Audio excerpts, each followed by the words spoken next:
Hey guys, my name is Prachi and I recently graduated from Carr University of Art and Design about a year ago, around this time last year. A lot has happened in my life since then. I worked a job, I quit that job, I started my freelance practice, and I started posting online and doing social media.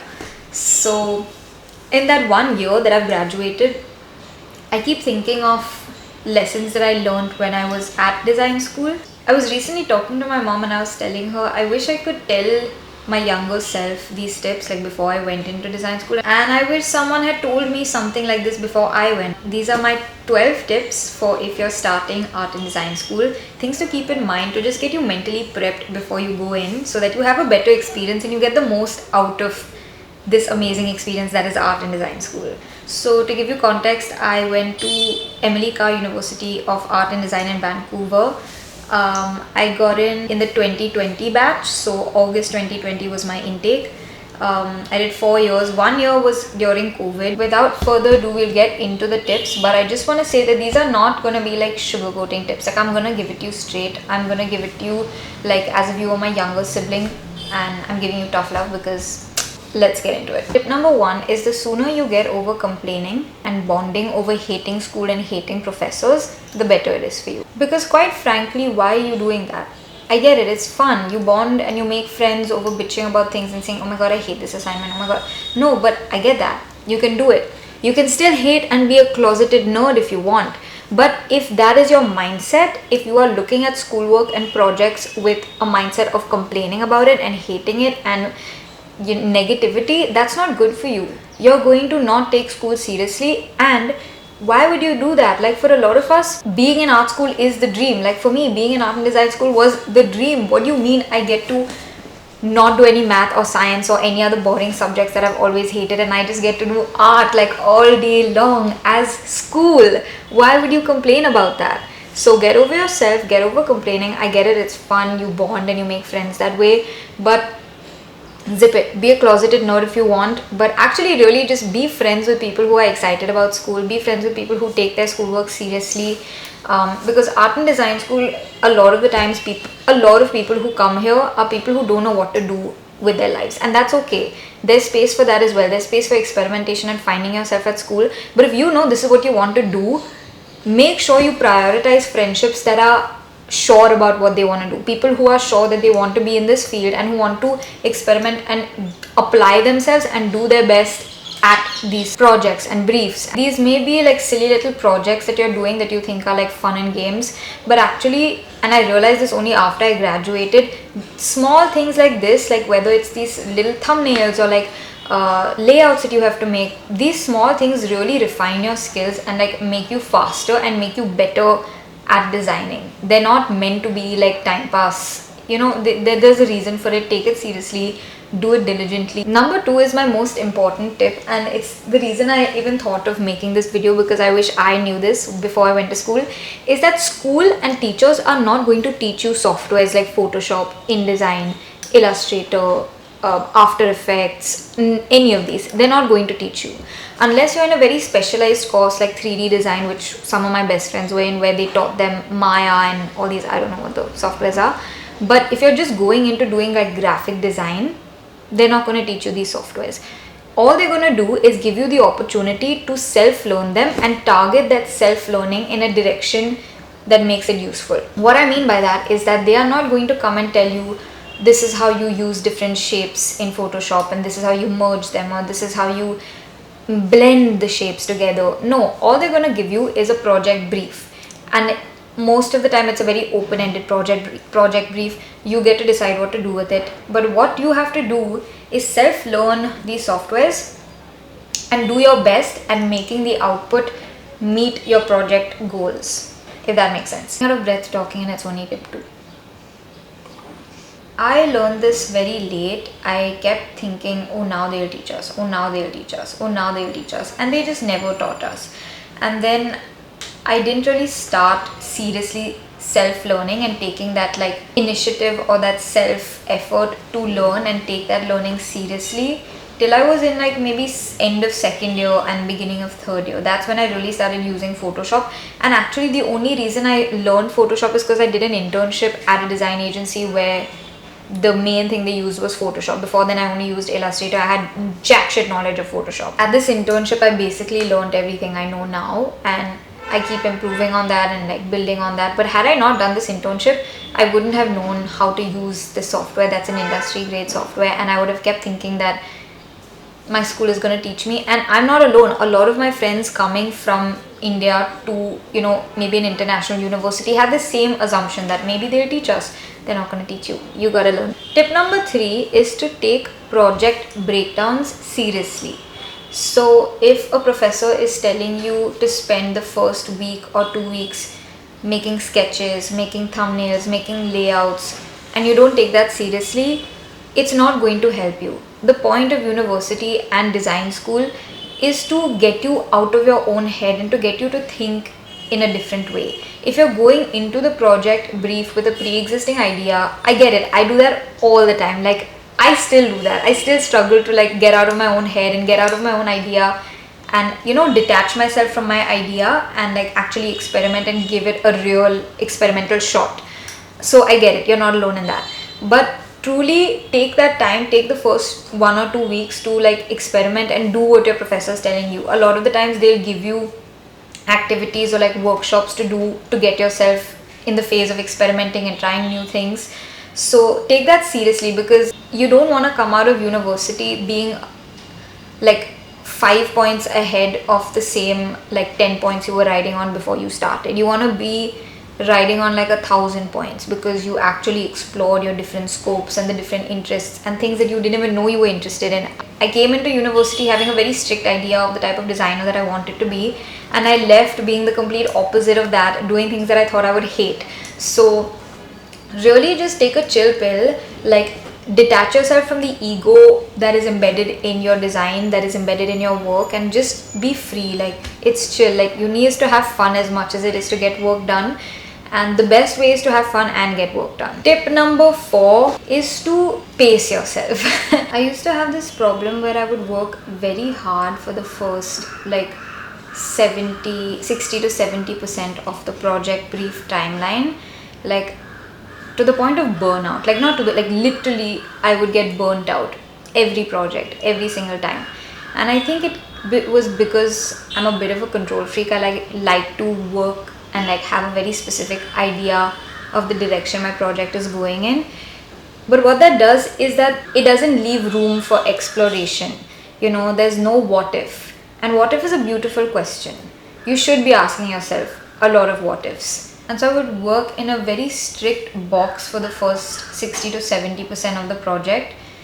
And when it got to the 75-80% mark, I would just get so exhausted. I would get so bored of the project because I would just be like, I'm working on this for so long, I just don't care.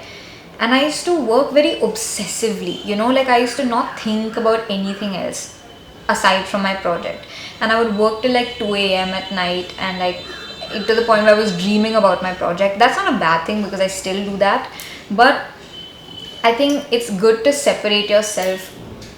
It's good to separate your identity from your work.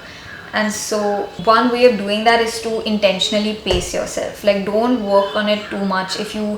I know you love your work and I know how hard it is to step away, but sometimes it really is necessary, and pacing yourself is very necessary. Don't overdo in the first half of it, because when it comes to the point of execution, when your effort and energy is really needed, you're going to be depleted. You're not going to have the strength to carry on. You're going to be so bored of the project because you've been living, breathing, eating the project the past like 3-4 weeks, and you're not going to have a strong finish. And the first 3 years of university, that's what kept happening to me. And none of my projects, I would have such good experimentation and research, but when it came to the execution of it, like the last like 10-15% of it, I would just like give up. And so learn from my mistakes, pace yourself. Tip number 5 is on the opposite wavelength of the last tip, and it's that stop being lazy and push yourself. I know the two things don't make sense back to back, but hear me out. Sometimes when you're at art and design school, it's easy to think that you can rationalize or bullshit your way out of any project, because art is subjective. Whatever you do, you can give it some meaning. And for someone like me who is very good with articulating things, that was very easy for me. I would just do the most basic, most low effort stuff and give it a really hi-fi word meaning, some deeper meaning, and pass it off. And I did that for the first few years until I realized that, bro, I am not making stuff that I'm proud of. I may make stuff that gets a good grade, or that people think about for like 5 minutes and think, oh, that's cool, I didn't think that there was so much thought behind it. But I want my work to speak for itself. I want my work to speak when I'm not in the room. And so be deep, be intentional. That's the point of going to art and design school, is that you get to do this. If you're thinking of your projects as schoolwork and having the negative associations that a lot of us have to schoolwork, that, you know, we just want to get it done with and move on, which that's what I did for the first like 2-3 years of uni, that's not going to get you anywhere. It may get you decent marks and may get you a lot of free time to hang out with your friends, but at what cost? Like, your parents are probably paying so much for you to go to the school, for you to just treat your assignments that are for a large part going to help you be the designer you want to be, are going to train you for the field and the career that you want to see yourself in. If you're not taking this seriously now, you're not going to take it seriously when clients are hounding you from every angle, telling you this is not what I'm paying you for. Like, I want you to make this more. I want you to be intentional with this. And, you know, the first draft isn't the best draft. Keep going at it, keep improving it. So funny that I added this tip right before I said pace yourself and step away from your work, but really there's a balance. You know, if you gotta get it. Tip number 6 is kind of a 3-parter. First part is very basic, very self-explanatory, is that be willing to receive feedback. I think a willingness to receive feedback comes from yourself. So no amount of me telling you to be open to feedback is going to make you open to feedback. You know if you are open to feedback, and that is completely on you. And I hope that you're in a mind space to be able to separate yourself from your work and get a lot of good feedback from your peers and your professors at art and design school, because that is the best way you can learn before going into the industry. The second part of this is that getting good feedback is correlated to giving good feedback. If you are giving very surface level feedback to your peers and not really thinking that deeply about their projects and just telling them the colors don't work or the shapes are too loose or whatever, people are going to form an impression of you that you don't care. And why would they make the effort to like be vulnerable, break that sort of, you know, wall between y'all, and give you good feedback on your work, helpful, critical, genuinely like good feedback, if you are just being lackadaisical and lazy and not giving them good feedback? And you know, what goes around comes around. If you want to be getting good feedback, that is like when people are listening and aligning with your project's goals and aims and really trying to understand what you're trying to do and seeing where that is not happening and pointing those places out and helping you figure out in a very collaborative way how to improve on your project, succeeding to meet your aim or your goal. You need to be willing to do the same to them. And giving good feedback doesn't have to be that you're being mean, because being mean is not good feedback. It's just you taking out your anger on the person that day. Use the sandwich method. It's the best way. For every bad like feedback or like something that's not working, sandwich it between things that are working and things that they did well in the project. The third sort of aspect of this tip is don't take all feedback.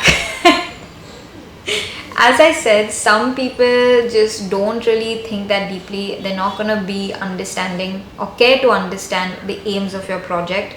They're just going to give you lazy tips because feedback is a necessary part of your curriculum and part of the grading system at school. So they have to give feedback. It doesn't matter if they actually want to or no, they just have to give it. So these people will usually pick on like very surface level things like the color or the shape or the, you know, whatever that means. It took me a while to understand this and sort of take these people's comments from one year and take them out of the other. Not that I don't even blame them. Most of the time I don't think that they do it intentionally. It's just, it's easy to not really care about someone else's work enough to really engage with their project and give them good feedback. It also takes a level of vulnerability. But it can definitely affect your project if you're taking all feedback as good feedback, because feedback itself is not always good. There are people who are gonna chat shit Tip number 8 is that not all professors are going to be for you, and that's okay. I had some gem professors whose teachings and whose classes still stay with me today and shape the way I create and work, not only from uni, even from school.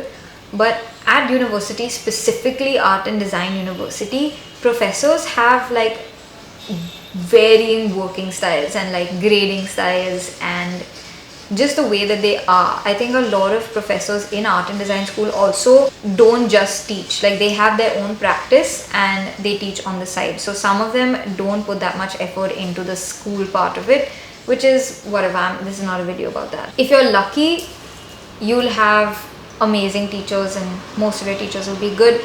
If you're unlucky, there'll be people and professors who don't add that much value to your work and make your class experience that meaningful or engaging or full of learning.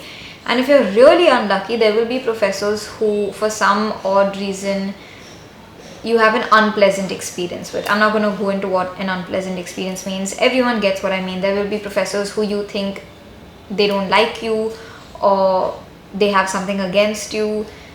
And here you have the opportunity to like start crying and throw your hands up and say, it's okay, I'm not going to put any effort into this class because this professor hates me anyways. Or you have the opportunity to really train yourself how to get used to working with difficult people. Right now they may be your professors or your peers, but in the workspace they may be your colleagues, your bosses, your clients. So this is really an opportunity for you to like rewire your brain and learn how to be professional and learn how to keep your ego aside and just get the best work done as possible. It's easier said than done. I've definitely thrown my hands up a lot of the times and been like, bro, this lady hates me. And my dad always tells me that difficult people are actually a blessing because they teach you how to deal with them. And why not get the practice in the space of a school? It's the best space to learn. Might as well learn also how to deal with nasty people. Tip number 9 is for my international students. Represent. And it's to make full use of the diversity index that is art school.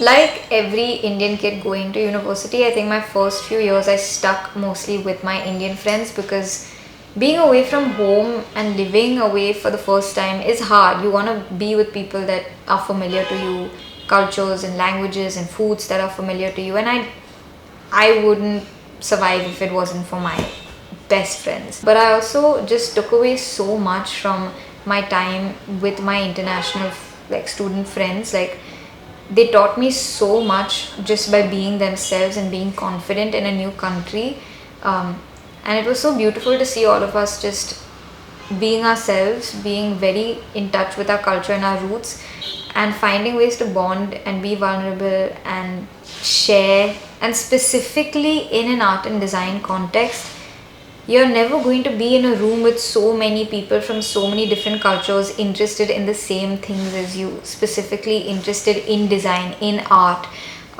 So really take that opportunity to ask them about the local art forms where they're from. You can read about it on Wikipedia and on the internet, but nothing will tell you more than the stories your friends will tell you. People are living such different lives all across the world, and yeah, not even as a designer, just as a human, it's a wonderful and amazing experience to have.